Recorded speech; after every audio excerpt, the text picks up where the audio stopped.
Isang magandang sasakyan ang dumadaan. Ngunit napansin niyang mayroong bisikletang nakaharang sa kanyang daraanan. Brusko, mayabang. Ang lalaki na tila mo'y kanya ang daan. Itinapon niya ang bisikleta at agad muling sumakay sa kanyang sasakyan. Kawawang bisikleta, itinapon na lang sa gilid ng creek. Hindi sa kalayuan, nandun pala ang dalagang may-ari ng bisikleta.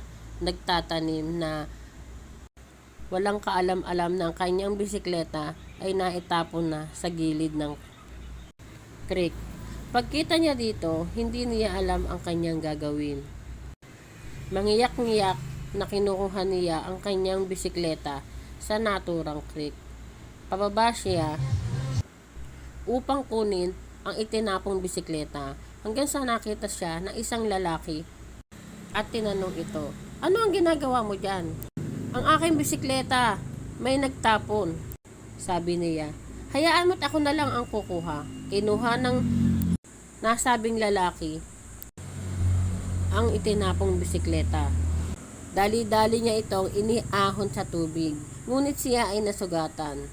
"Naku tatang, nasugatan ka po." "Wala ito, antayin mo lang ako dyan at kukunin ko ang iyong bisikleta." Hanggang binuhat nga ng lalaki ang bisikleta ng dalaga. Kahit ang lalaki ay sadyang nasugatan, pinauwi na nito ang nasabing dalaga at sinabing, "Mag-iingat ka na sa susunod ah. Ingatan mo ang iyong bisikleta, sige na, uwi na." Kahit anong sitwasyon, may mga mabubuting tao pa rin na handang tumulong. Thank you for watching.